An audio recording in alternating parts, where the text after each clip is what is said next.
the unity doctrine ties into the secret societies. It ties into the secret societies in the black community. It ties into the Prince Hall Masons. It ties into the Shriners. It ties into all of the Templars. All of this goes back to the unity doctrine, being that if you want to, okay, the prophecies say it. Now, if it's a prophecy, there's a series of signs in place to read a prophecy. So if the prophecy is put in place, that means that prophecy is revealing what they call a divine plan. In other words, what's a prophecy to the human is God's plan. God planned it. That means that he got an end date. He got a beginning date. And he got all of the filler in the middle. So if you don't know the signs, you cannot read the message that God gave us. And if you can't read the message, then you should be quiet until you are either instructed in the proper discernment of the prophecy and the signs and how they apply. So for years, I wouldn't talk publicly about any of this. I felt like as long as these brothers want to continue to debate and bicker with each other, there is no reason for me to participate in the insanity of divide and conquer. That's the main obstacle to our progress. There's two obstacles to the progress of liberation of earth. I ain't talking about just the black people, and I ain't talking about just the Hispanic people, and I ain't talking about just the Asian people, and I ain't talking about just people that say they Israel. I'm talking about the entire 6 septillion ton of earth. The whole population, the 8.3 billion, is only two obstacles to liberation and prosperity. And those two obstacles is divide and conquer, is the first obstacle. And the second obstacle is pure, unadulterated, selfish greed. Everybody chasing this dollar like this is the end all, the be all. The dollar is not it. It's the distraction. The dollar is the mark. It is the mark of a man. If you look on every bill, there's a face of a dead president. It's the mark. It's just a mark, but it's not the beast. The one who controls the money, the one behind the dollar is the beast. And everybody gonna say, well, it's the Jews. No, they work for somebody. They all work for somebody till you get to the last person. You got to trace the dollar to the last. There's no higher person that you can trace this dollar to. That's when you know that you found the Pope. Because the Pope is the one who issued the order, what they call the white man's burden, to enslave Africans and sack Africa against the divine law. Mind you, Africa was off limits for this cleanup of this Babylonian bull smack. Africa was sacked against the orders of the Creator, of the King of the gods, the Most High. Africa was not supposed to be touched, but they did it anyway. We over here set up 13 colonies. We allow Europe to set up 13 colonies for this stuff. These 13 colonies was given land grants in order to be able to survive. These people never had, those colonist people, the people that were those colonists, came from various parts of Europe, but they never had an empire or civilization. They didn't have a mark in the history books. They had to have that for the age to close. Everybody has to have the opportunity to have ruled this planet at one time before we move into a fifth dimensional framework. But the average person is too naive. See, we get these schools of thought. What is a school of thought? It's a way that you look at the truth. Everybody don't look at it the same. So when you go to the Middle East, when you go to the Middle East, you include in the liberation and spiritual doctrine the culture of Arabs and call it Islam. That's not Islam. That's Arab culture and Islam. That's why the nation of Islam look different. They not Arabs. Farrakhan has said that I don't know how many times. We not Arabs. We over here. We dress how we dress because our founder gave us this because we were not Arabs. But when Siraj Wahaj, Bilal Phillips, and Wharfdeen Muhammad all go put on these jalabiyas, then y'all think they more Muslim because they put on a gown. That don't make you more Muslim because you know how to cross dress now. That's not practical to walk around with a jalabiyah in New York and some sandals in the wintertime. That's not practical. No righteous guy gonna tell you to do something that damn dumb. I want you to wear a jalabiyah and some sandals. But in the Middle East, they don't wear fur coats. Right? They don't wear fur coats in the Middle East. It's too hot. But over here, you might need a fur coat because it's too cold. So For young Pharaoh to understand this, I gotta say this. I'm gonna give you all of the answers. But first I have to talk to the ministers in the nation first. They have to have first right of defense for the minister. They have to have the first right to defend the minister against the allegations. And I have been given the information. This is the information that, because these are the grievances I personally had with Farrakhan. And before I would be willing to offer my hand and work with him, these issues had to be cleared up. My issue was Khalid Muhammad. Yeah, they cleared it up with the facts. I can tell you everything what went wrong with that situation. With Malcolm was the biggest hurdle. I turned Farrakhan down, working with Farrakhan down we could have been doing this 5 years ago. But I was resistant to Farrakhan and working with Farrakhan because of Malcolm. And so in the sacred halls, they brought me Malcolm.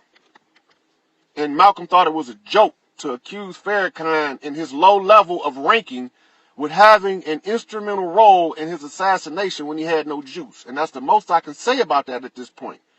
Now, the next thing is this.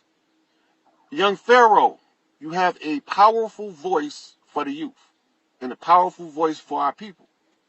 You have two ways that you can use that voice. You can use that voice to destroy us more with this divide and conquer bullshit. Or you can find some facts and you can get to know some people personally as opposed to attacking them. You can't attack everybody because you'd have no alliances. You have no alliances. You can never break this oppression without making alliances. The Bloods and the Crips got to join together. The Vice Lords and the GDs got to join together. It's written. This is all part of the redemption process. All of this stuff is written about. So as long as we can sit here and bulldog and fight and scratch out with each other, somebody else is spectating. Who is the spectator watching the fiasco of us going at each other's throat and going at each other's head? There's only two positions in this end game, and that's righteous and unrighteous. So we have to determine what side of the coin we're going to be on. We don't have to agree. This is what y'all not understanding. We don't have to agree word for word, letter for letter with anybody's doctrine. The only agreement we need to make is that we tired of the oppression, and whatever it takes to overcome it, I'm with whoever willing to overcome the oppression. When we understand that, we ain't got to fight each other no more, and the oppression will melt off of us. See, now, there's probably some white people watching this, but I'm talking to black people in this video specifically. Let me tell y'all this. White people is waiting on black people in America to say enough is enough without having to get ignorant. In other words, they waiting on us to come with a sensible description of the situation that can be verified through a historical timeline. And by doing this, they already know their position. That's all we have to do. Stop fighting each other, lay the timeline down. Show it to them. It's right there in our face. We've been told history according to the oppressive regime of our oppressor. So, what do? Stop attacking each other. Start working with each other. Young Pharaoh, if you want to be a part of the solution and not a part of the problem, your first order of business should be do a powerful unity video with BNX or with Prince York or any of those guys that's out there trying to wake people up.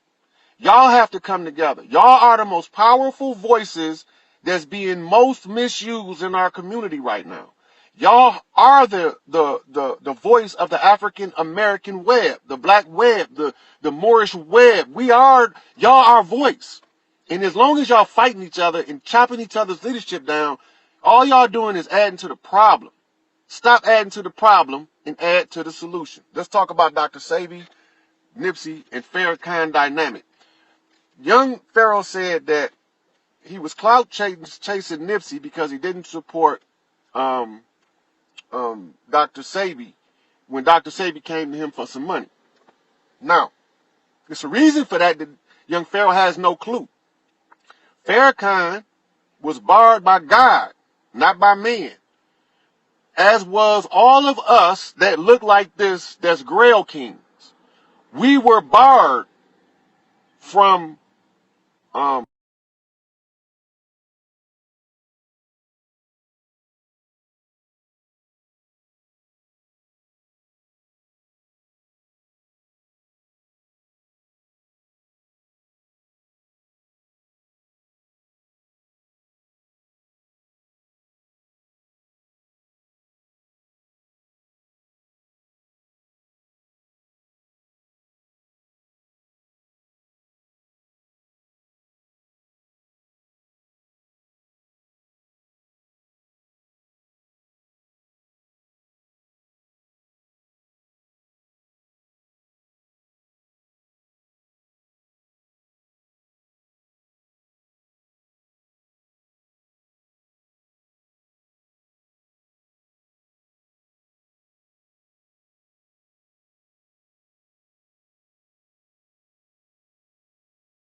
Look who I got here. You always make me smile when I see You always make me smile when I see you. Do you hear me? that's what my boy Rashad called reflections. Oh. I'm glad I caught you because, and I'm not going to hold you. I just wanted to, first of all, thank you so much. You are really heaven sent, for real, for real. And second of all, how are we dealing as women and raising the matriarchy?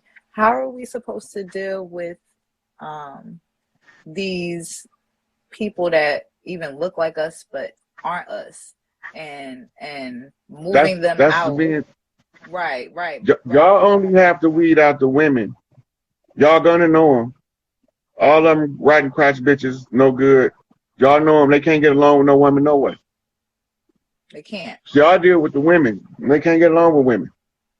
So what if there's no men around though to deal with someone, especially in a workplace situation that affects kids? And that's the only reason I even care is because and not to even throw this on to people who even watching because it's a little bit of a trigger, but there was a young woman. We work with people who are 16 to 25-year-old high school dropouts. So this person was within that age range on the younger side. And longest of long story short, she was pregnant and didn't want to say anything because her uncle had been molesting her and she wasn't sure whose baby it was, her boyfriend's or hers. And she just didn't want to tell the boyfriend that she was pregnant, point blank period, but she wanted the baby, right?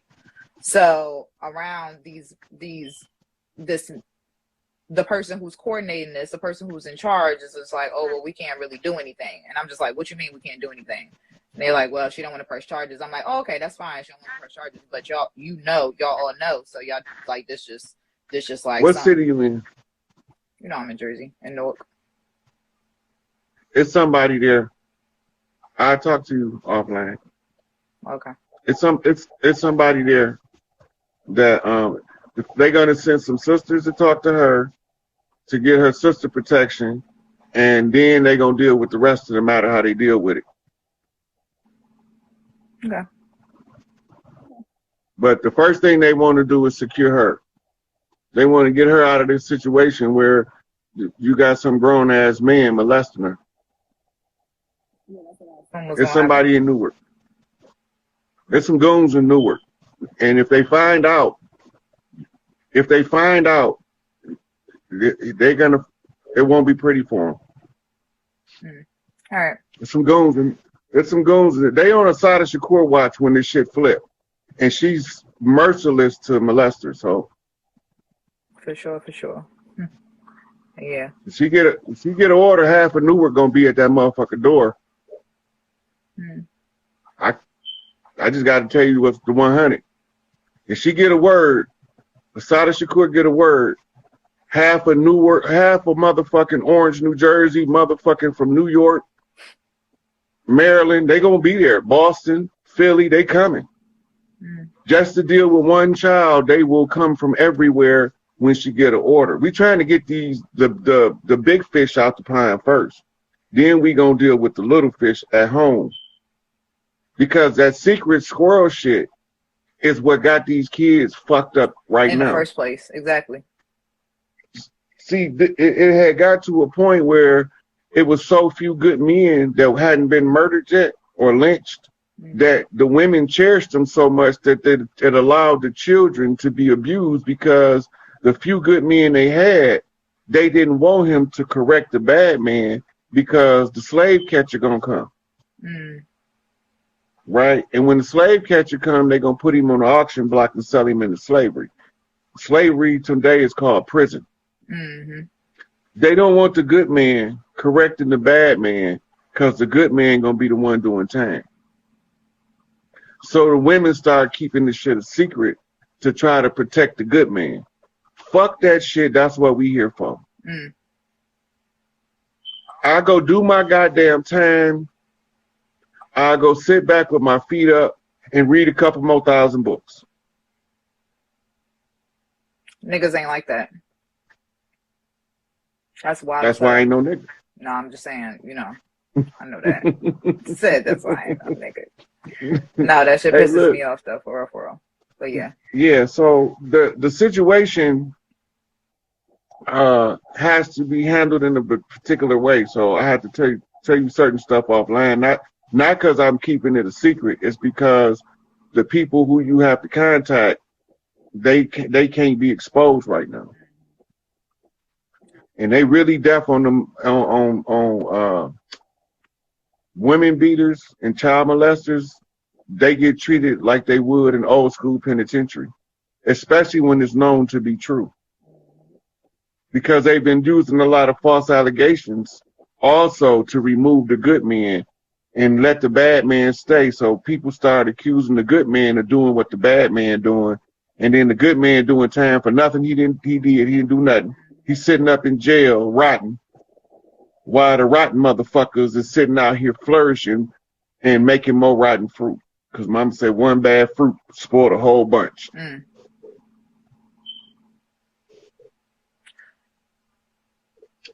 I think that you're absolutely right when you say the men got to handle it. It's just, you know, that part where it is something to consider, especially because the police being involved take it to a different level for everybody. But you know, my philosophy is fuck the police. Fuck the police, exactly.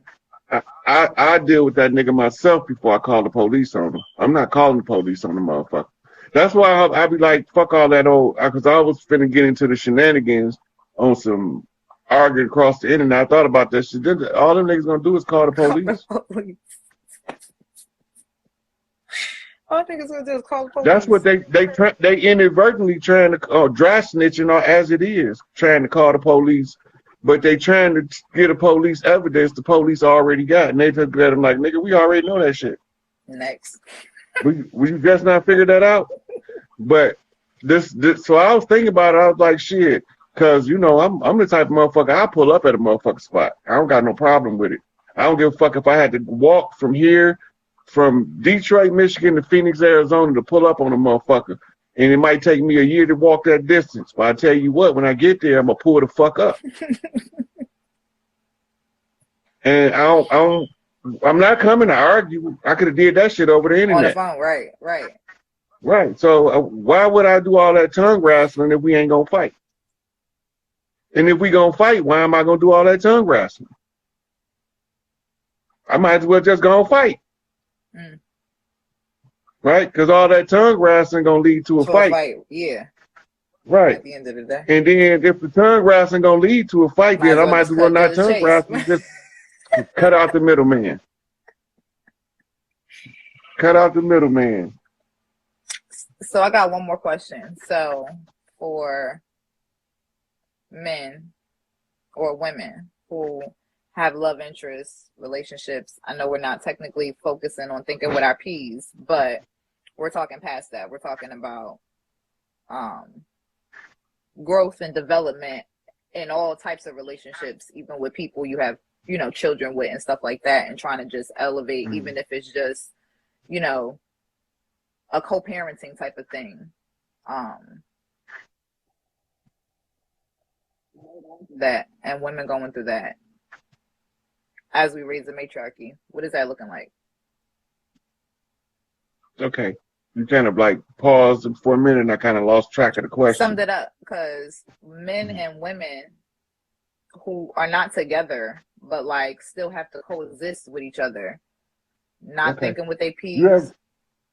Yeah. So most of them in the hostile relationships, in the matriarchy, when the two parents can't talk civilly to each other about the child and make competent civil decisions about the child, then both of the mothers have to come up with the solution between the family elders on both sides of the family. No side left out.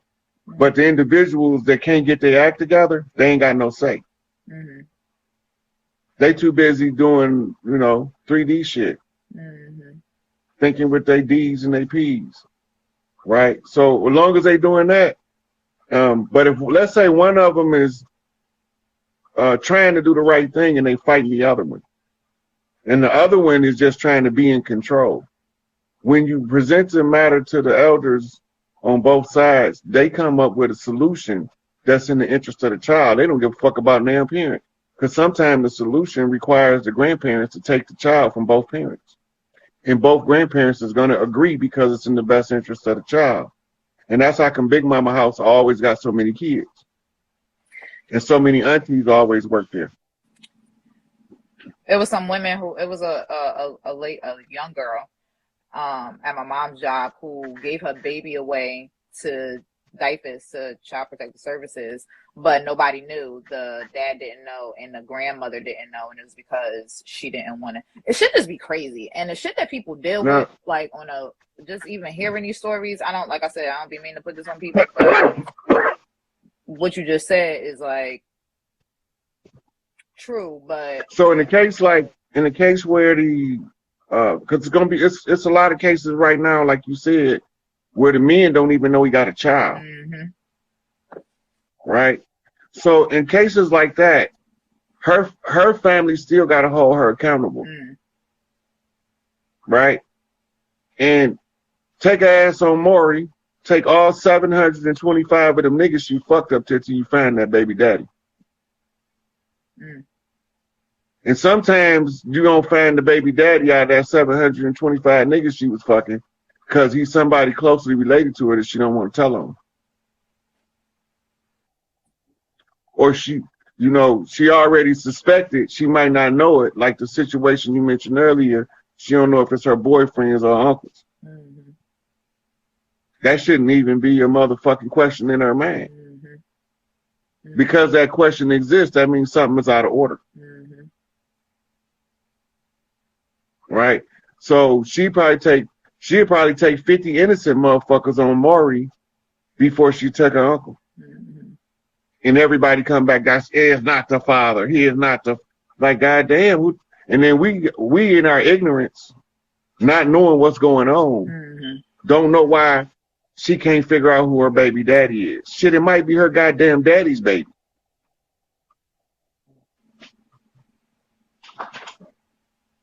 You never know. Let's come in. Maybe some guys or something. I don't know. But we'll talk. Mm. Yep. A question, it's a good question popped up. It say, how do one seek and commit to a tribe if they have no living close relatives or kinfolks to reach out to?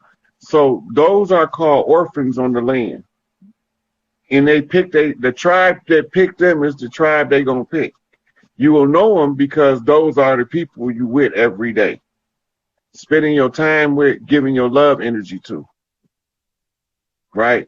So one of the things we teach the children under a matriarchy is be careful who you give your love energy to. Because if you give it to the wrong person, it'll drain you. Because they only have bad intentions for you, but they held secret places in their dark hearts. Mm. But the ones that, when you are orphan, the ones who are that you draw to, you natural affinity to, the earth, well, humans pack animals. The frequency of the earth is going to move us to the pack that is ready to receive us as an orphan. So this is how you end up in South Central with an all-black Crips gang, and here you got a white boy in there. Where the fuck he come from? He got his one drop of blood, and nature sent him there. She sent him there to prove his one drop of blood qualification, because if the brothers in his neighborhood accept him, he ain't going to betray that trust. That's that drop of blood that makes him not betray that trust. He don't give a fuck how many racists tell him he should be racist. It don't fit in his paradigm if he got that one drop of blood, because them is his brothers. He don't see their color. He only see his tribal colors. That's it. And this is how you know and you gravitate towards your tribe, even when you don't know where your tribe at. You look around, and the people that give you love freely just because they feel like it, right? And they love you just because it's free. I can love you for free Come on over here and get some of this love. Come to the barbecue. We love to see you there. You get to the barbecue, they treat you like you've been a special member of the family the whole time. Like, hey, cousin. Right? And, yeah, and you ain't never seen these people a day in your life. And they treating you like gold. Why they treating me so good? This your tribe, motherfucker. They glad to see you brought your ass back home. At least that's what they used to tell me when I get there.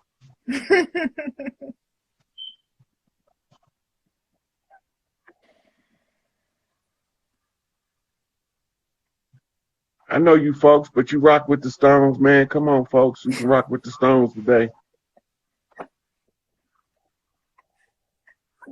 So video was when you said you be flipping just to throw the algorithm off. I was like, he absolutely did this. Sometimes you really can't keep up.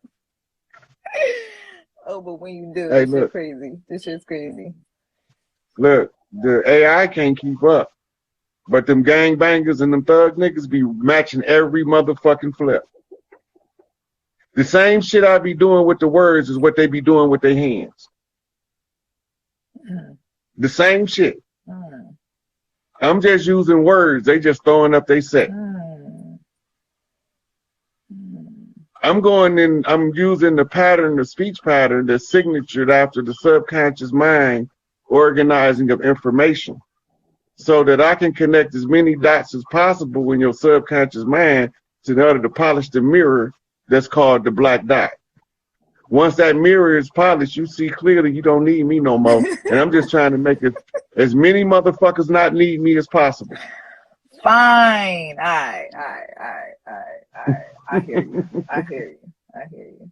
Now that's dope. And that's how I got into the whole human design, which kind of took me like, because I heard about it years ago, but then. Yeah, that's the great arcana I was talking about in the last video. Yeah. Okay. Yeah, human design, the great arcana, the great work. The work of building Solomon's temple, the temple of man. That's exactly what it is. Right. And the temple of man houses Solomon, the soul of man. Yeah, right. Right. And Solomon has to go into the shrine in order to find out who is the Black Madonna so he can get his blessing from Big Mama.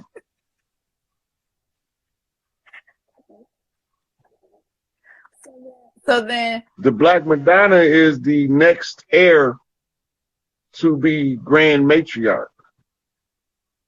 See, they don't tell you the structure that it is the papal, the Roman Catholic Church is patterned off the civil priestesses. The only one supposed to wear black is the one who sits on the Queen of Heaven and Earth seat that they keep suspended in the air. Because if a man sit in it, they automatically lose patriarchal rights all over the earth instantly. So before they make that mistake of letting the janitor come through mopping and sit his ass in it, they elevated that bitch 30 feet in the sky in the church. And you can look that shit up to see it yourself if you don't believe me. And the Pope chair sit under the motherfucker. And then they told us we was one nation under God. They never told her she wasn't in her seat right now.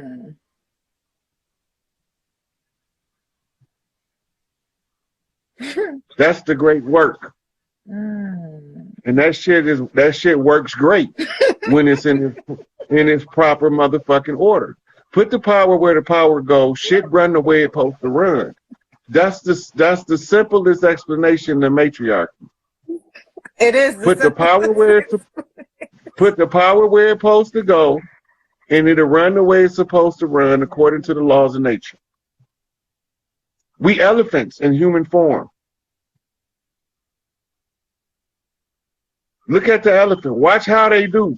You don't even see a bull elephant until distress come, and you don't even hear Big Mama, the Queen Matriarch, call his ass until you see that motherfucker busting out of nowhere. Where did this big burly motherfucker come from? I'm charging from. You're right, actually. Yeah, because she's sending him messages in the ground. He don't walk with the women and the children. Him and the mother and them young bull males are out on the periphery. They patrolling the outskirts of where the women is. And as soon as the matriarch pound on that motherfucking ground, and get that low grunt and they feel that rumble in the earth, it ain't enough lions in the motherfucking jungle to stop the motherfucking bull elephants from seeing what Big Mama wants. And Angel Bay a bull elephant. But he is Chicago bull. A big ass moose. He's a bison that won't be moved. And he in the rut. That means he ready to go. And Boy Blue, the crooked man, that nigga ready to walk. That's Big Tookie, the king crab. He don't fit in no fucking bucket, so he can't be part of no crab in the bucket shit. He don't even fit in the bucket.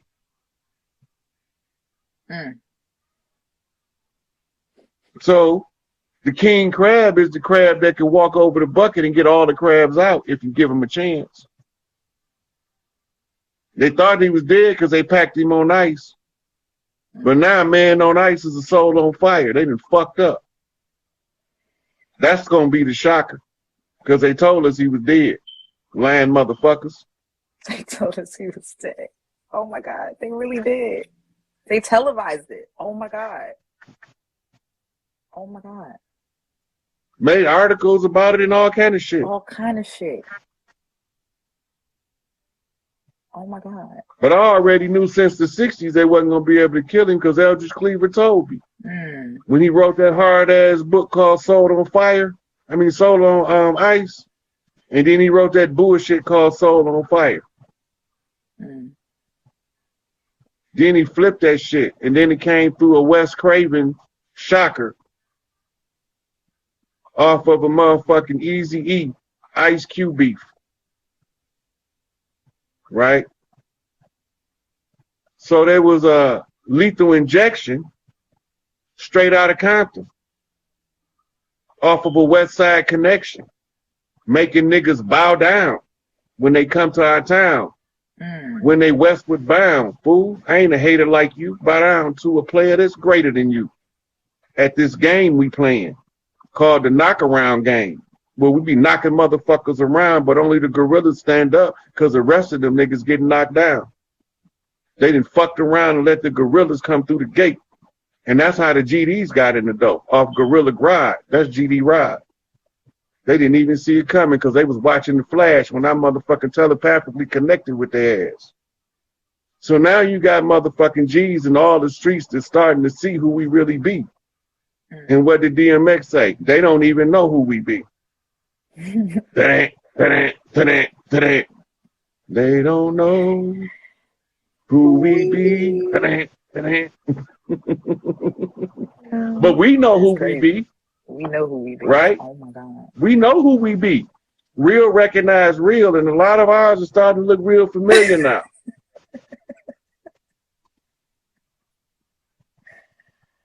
All right. Cool. I can take that. I appreciate you, as always. All the time. I'm gonna see if I can get some questions on the men in the matriarchy. All right, take it easy. Okay, sweetie. Bye. All right. But you gotta X me out. I got you. All right.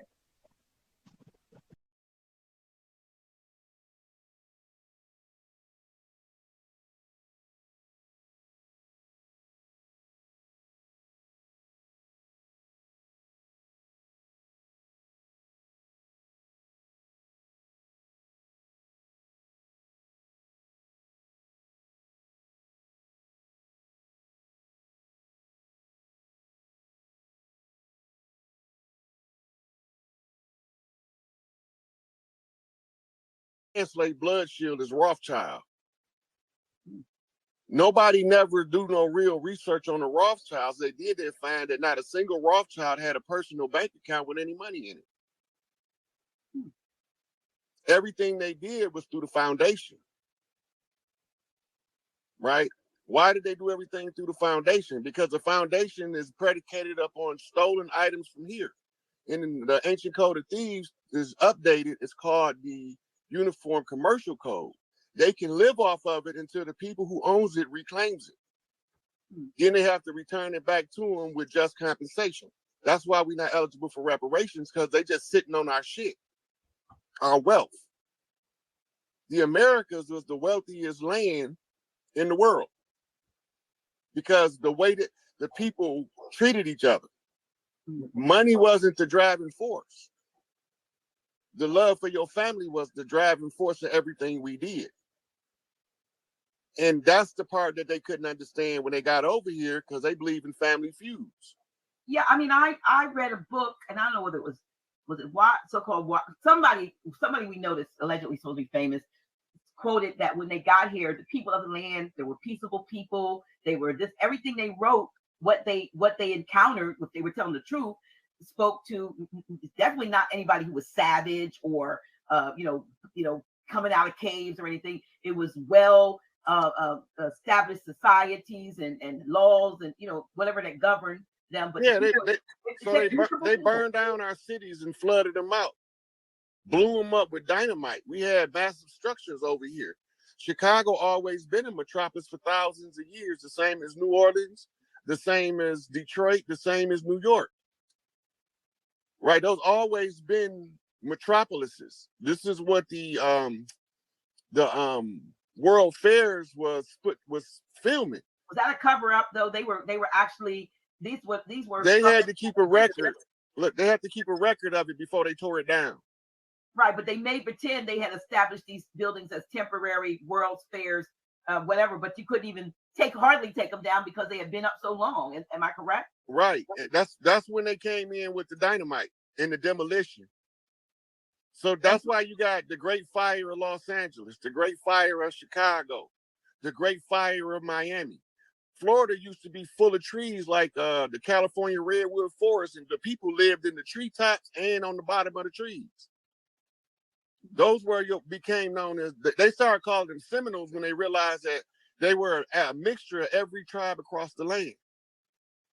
The Seminole means that they mix. It's a mixed tribe. But the tribes came as far away as the Polynesian Islands to fight in the Seminole Wars. That's where the war was taking place. Wow. So they backdoored us on the Louisiana Purchase. Whole tribes that moved their families closer to Florida so that their soldiers, their sons, can go fight in the wars. We were settling Arkansas, Alabama, Mississippi, Georgia, and Louisiana. We drop our families off there with big mamas, and then we go fight in the wars. Well, we left castles empty. We left villages empty, like the Pueblo in Colorado. The whole clan just got up. We finna go kick some ass. And now when they do the Louisiana Purchase, they declared that we abandoned the land, and as the protectorate, they had the right to resettle it. And that's the reason why that's how they violate the treaties, with the trick of the language, what they call legalese. Mm-hmm. Because if you abandon it, they got the right to claim it till you come back home. Well, isn't that the same thing now when it comes down to foreclosures and so forth? You get the notification, and some folks stand their ground and stay in their property, but as soon as you move out, they say abandonment. So the initial reason why they're going to take the property goes out the window. You abandoned it. It's like, finders keepers, losers weepers, so to speak. So the people that settle the land become squatters. Mm-hmm. This is where they come up with something called squatters' rights. It's called, in ancient law, it's called the right of fair use. If you ain't using it in its workable condition, somebody who's willing to use it and maintain the condition can use it.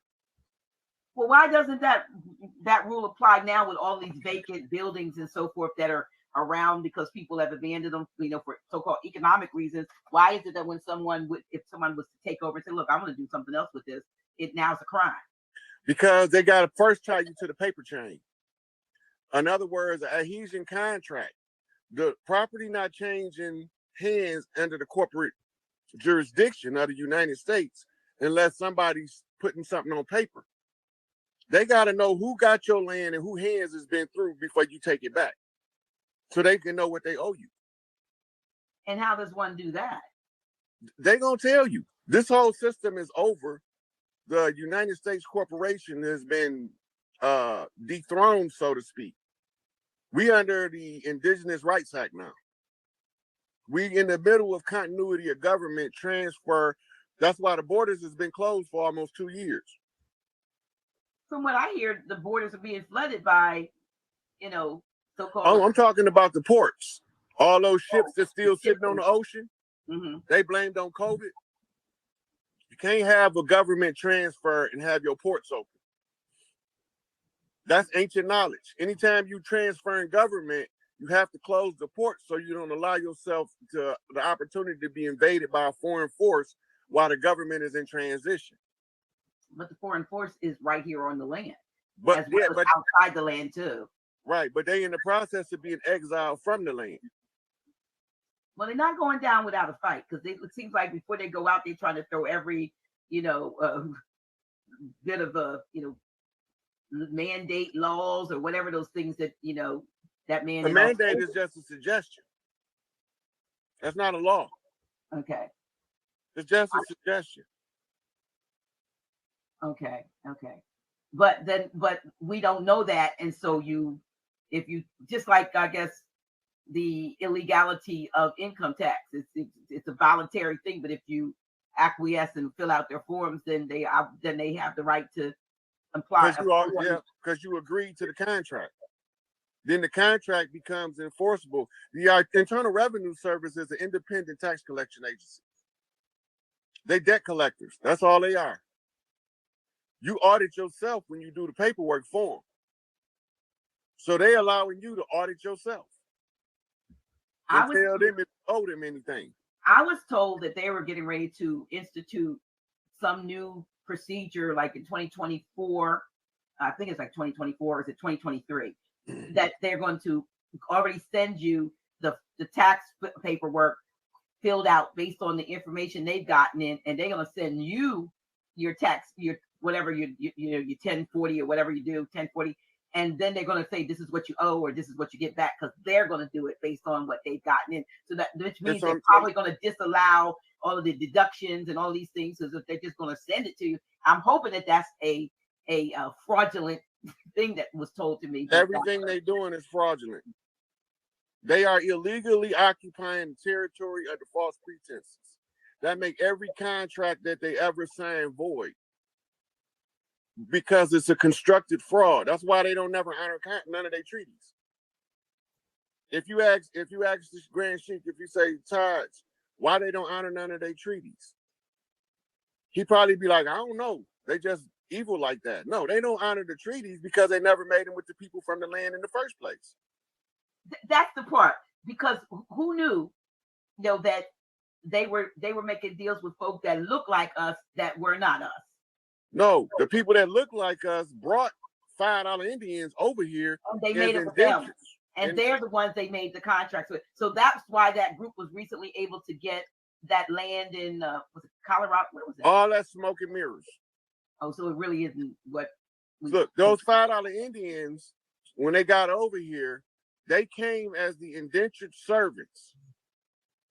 They were originally prisoners of war from the Mongol Empire war with the Romans and the Huns wars with the Romans, where they was taking slaves as spoils of war. They also brought some that come from what we called Hindustan, and they brought them over here. And this is the group we see doing all our rituals. The question is, how did they learn our rituals? What rituals are those? All of the dances, the things to do with the feathers, the peyote ceremonies. Oh, okay. Our rituals. And they have the powwows. Those folks having the yeah. Okay. But all that's our stuff. So when they was on the Trail of Tears, they was kicking the ones that looked like me and you off in the southern states. And the ones that they brought over here that passed off as Dawes Road's $5 Indians, they marched them onto reservations. And them the ones they wrote the treaties with, so they can make us believe that we came from somewhere else. And none of our ancestors signed treaties with them. We didn't believe in that. We didn't believe in their style of contract law. We believed in a man say what he gonna do, and that's what he do, and he shake hands on it, and that's bounding before man and God. They needed the paperwork in order to keep us constantly recontracting with them with paperwork. That's why anything that you file with the system, whether you put them on notice, if you send them a legal form to put them on notice, you just made an adhesion contract recognizing their superior jurisdiction. Can you repeat that, please? I heard what you said, but can you say that again, please? Yeah. Anytime you file paperwork with them, any kind of legal forms, even if it's putting them on notice, you are agreeing to their superior jurisdiction over you in status. Nobody that is organic to the land, right, needs